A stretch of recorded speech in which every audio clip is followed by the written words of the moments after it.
বন্ধুরা আজকে বাড়িতে রান্না করলাম কচুর কাঠি বা কচুর মুখি দিয়ে কিন্তু ডিম, তোমরা যেটাই বলে থাকো।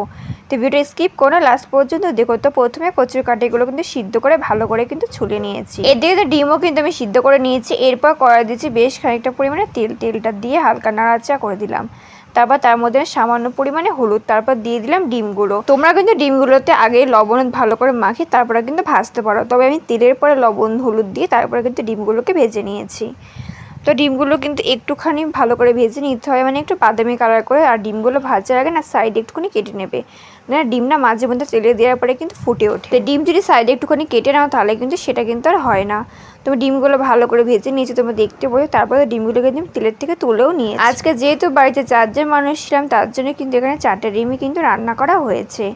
তবে ডিমগুলোকে ভালো করে ভেজে তুলে নিয়েছি। এরপর সেই তেলেতে আমি দিয়ে দেবো কিছুটা পরিমাণে সাদা জিরে, দিয়ে হালকা নাড়াচাড়া করে তার মধ্যে আমি দিয়ে দেবো মশলার মধ্যে দিয়েছি আদা রসুন পেঁয়াজ সব কিছু একসঙ্গে বেটে নিয়েছি। আমি কিন্তু মশলাটা খুবই একটু অল্প পরিমাণে কিন্তু দিয়েছি।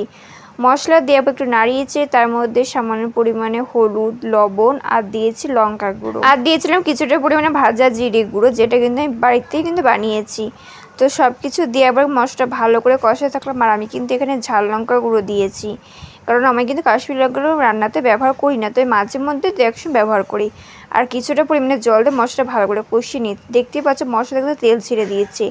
যতক্ষণে মশলা তেল ছে ততক্ষণ মশলাটা ভালো করে কষাতে হবে। এরপর এর মধ্যে দিলাম কচুর কাঠিগুলো, দিয়ে কিন্তু ভালো করে কিন্তু নাড়াচাড়া করতে থাকবো। আর অনেক কচুর কাঠি আছে দেখবা যে একদমই গলতে চায় না, তবে এইগুলো না খুব সুন্দর গলে গেছিলো। আর এইগুলো কিন্তু অবশ্যই কিন্তু আগে থেকে ভালো করে সিদ্ধ করে নিতে হবে, কারণ না গললে তরকারি কিন্তু একদমই খেতে ভালো লাগবে। এটা একটু গামাকা ঝোলে বই সেটা কিন্তু খেতে ভীষণ ভালো লাগে। তো দেখতে পাচ্ছি ভালো করে কিন্তু মশলা সব কিছু কিন্তু একসঙ্গে কষিয়ে নিয়েছি। এরপর এর মধ্যে দিলাম জল।